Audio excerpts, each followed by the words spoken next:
Today we're creating beautiful DIY Easter decor using items from Sonnet's Garden Bloom's February Maker's Box. If you love spring decorating, Easter crafts, farmhouse Easter decor, and budget-friendly DIY projects, you're going to love these ideas. Welcome to the Chic Show. This little egg comes in a set of 2 from Dollar Tree, and I'm going to be using the Painted Photographer's paint papers from February's box and cake batter by DIY Paint. I've removed all the paper from the egg and I'm just going to give it 2 or 3 coats of cake batter until I get the coverage that I'm looking for. For the other side of the egg, I'm going to be using milk paint that's mercantile from the box. And I'm mixing equal parts of the powder and water. I'm using the wet tear method just to go around the edge of the paper where I want it to fit on the egg.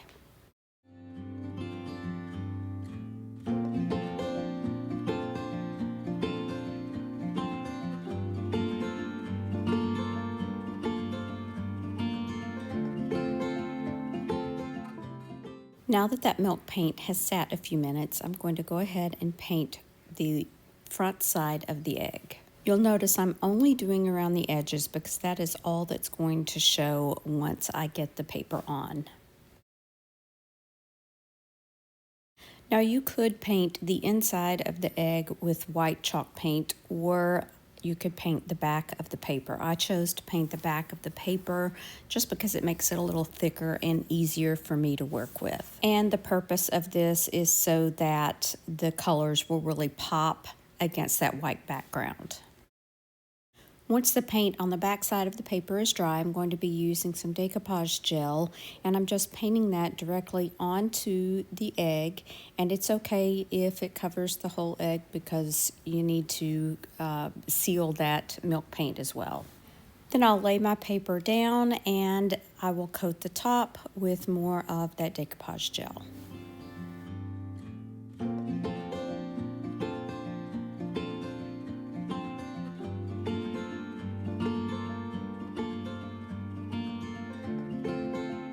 Blend all of the edges. I chose to use a little bit of white wax, and I went around the edge of the egg as well as around the edge of the paper, and then whatever was left on my paper towel I went over the top of the paper.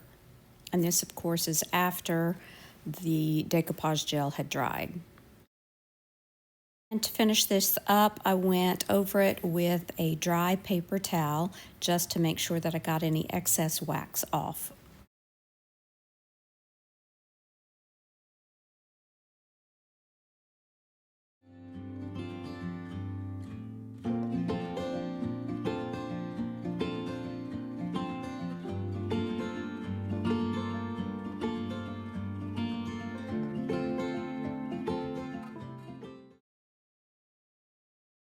I found 2 of these random pieces of wood at the Goodwill bins. I have no idea what they were for, but I loved the shape. So I cleaned it up a bit, and then I mixed together some more of that skeleton key, and I'm going to be painting the front side.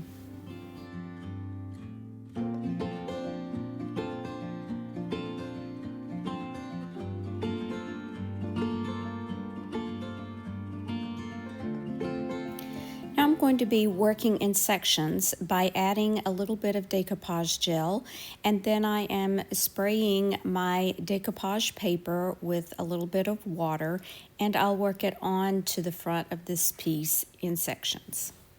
I chose not to paint the background white this time because I had the leftover milk paint and I felt like it was light enough in color that the colors of my paper would still pop. The great thing about decoupage paper is that you can still kind of work with it even if it's a little bit wet. In fact, it's easier to work with a lot of times. So these little wrinkles I can just pull back up and the paper will sort of stretch and will flatten back out. I did have a little tear that you see there on the left. I messed with it a little too much, but I think it just adds to the character of this piece. So the paper was dry. I sanded around the edges and sanded off that excess paper. To hide my tear, I just used a scrap piece of some IOD rub-on transfers, and I just put that right over that tear, and no one would ever know the difference.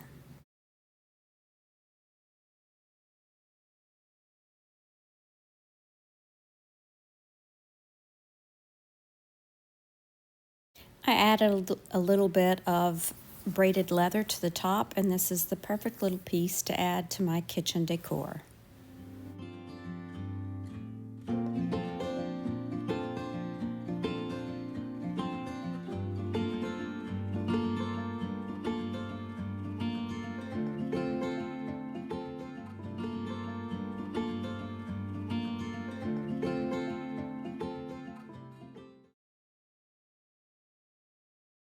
This piece by the painted photographer and this silver piece are going to go hand in hand.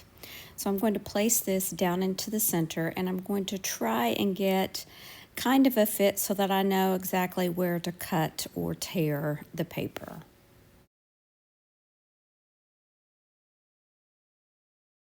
Again, I'm using the wet tear method. Connie does use rice paper, which is a little bit thicker than decoupage paper, and when you tear it, it gives you a nice feathery edge.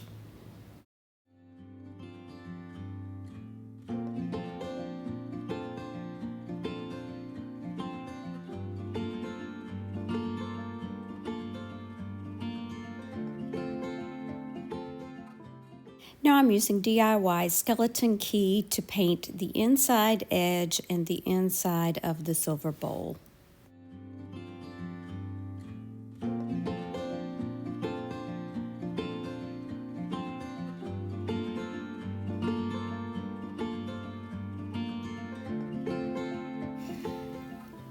Now I want to make sure my piece fits in there, and underneath this I am going to paint it white. Again, and this is so that my rice paper colors will really show through.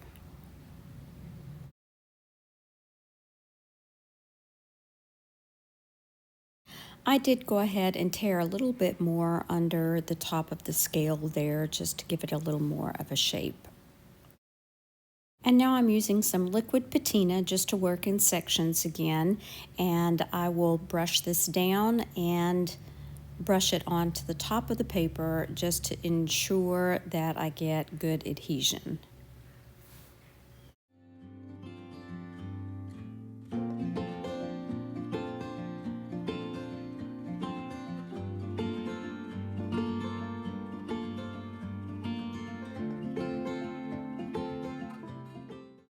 I also went ahead and sealed in my DIY paint with more of that liquid patina.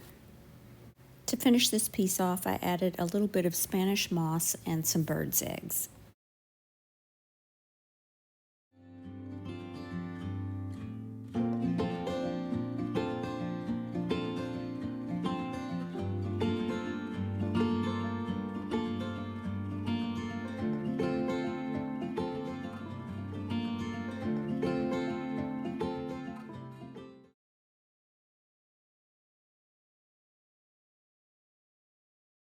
Roycycle's wood planks paper is perfect for this piece. I'm going to be painting two sides just in white chalk paint, and the other two sides I'll be using the color Chocolate by Fusion Paint.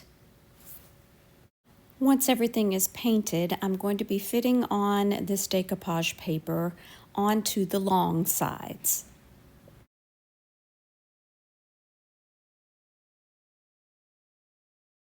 Again, I'm using that liquid patina, and I am just going to paint this onto the edge, the long edge of one side, and then I will add my decoupage paper. And once again, I did spritz my decoupage paper with a little bit of water, and I'm just going to lay this on top of the liquid patina and allow it to dry. And of course, I repeated the process for the other side.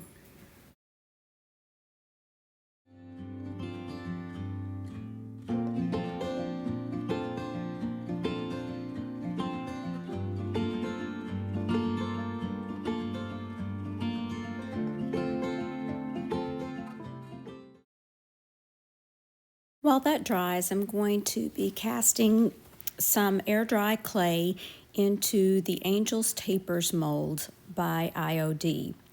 I'm going to be making some carrots from these. I did something similar last year.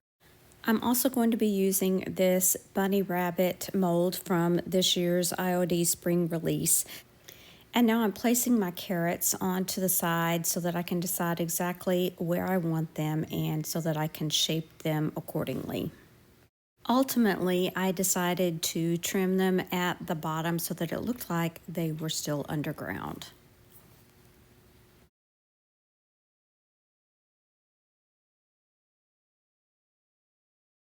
I decided to add some grass underneath the rabbit and around the carrots using an angel wing from one of IOD's stamp sets. I used a green ink and I stamped this all the way across the front side or one side of the box. Now, in the end, this really wasn't necessary. I don't think it really added anything to it, but it didn't take anything away from the project either.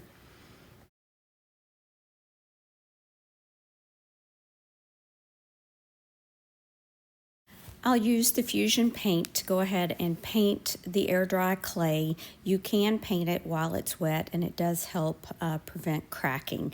So I'm going to gently paint all three of my carrots.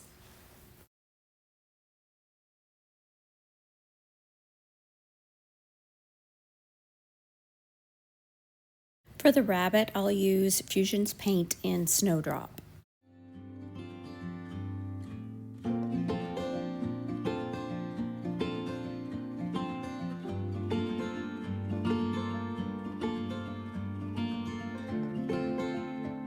Once all the paint is dry, I'm going to be adding a coat of antiquing gel, and then I'll go back and wipe it back with a dry paper towel. This will bring out all the details of the rabbit and the carrots.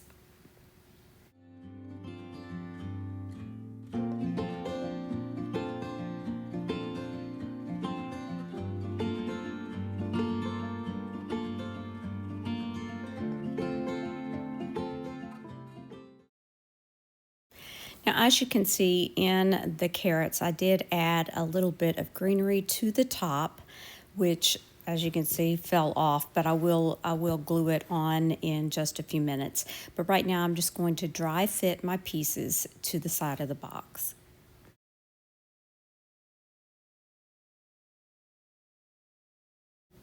I then used Type Bond Quick and Thick for the rabbit and the carrots, and I used a little bit of hot glue for the greenery.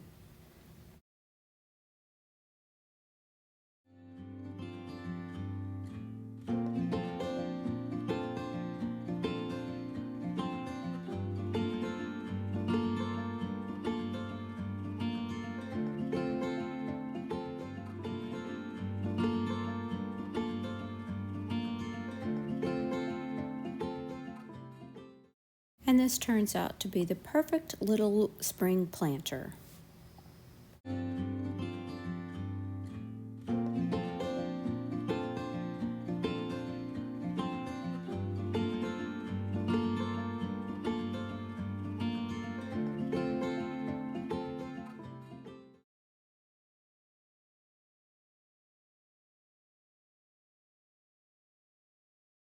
This metal butterfly is from Dollar Tree. I did cut the stem off some because I wanted it to be shorter to use in a planter. So I painted it with the coral color by Fusion, and now I'm going over it with some antiquing gel.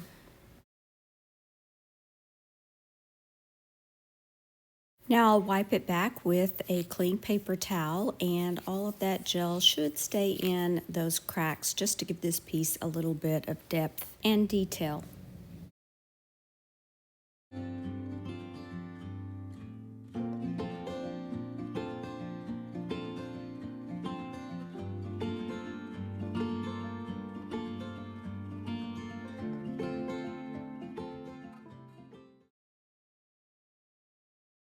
I had this little dove in my stash, and I thought it would be perfect for the napkin that Sonnet included in the box. So I'm going to paint both sides of it with some white chalk paint. My chalk paint is a little bit dry, so the way I remedied that was I just sprayed the piece with some water and then my paint spread a lot better.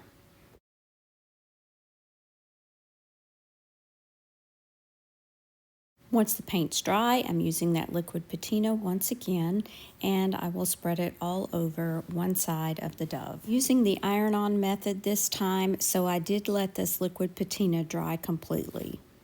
Once I know which part of the napkin I want to use, I removed all plies except for the very top layer of the napkin. I'm going to place that on my dove where I want it. I'm going to add a piece of Teflon, and then I'm going to use my mini iron to iron on top of the Teflon, and this will reactivate that liquid patina so that the napkin will adhere nicely with no wrinkles. I'll repeat the same process for the other side of the dove, and then once it's completely dry, I will use my little finger sander to sand away the excess napkin. And for all of those little nooks and crannies, I'm using an emery board. I went back and used the DIY paint. I think this was Liquid Sunshine, I'm not sure. But I'm going to paint the edge of my dove just to tie it in with the napkin. And I just added it to this little planter box that we made along with our butterfly.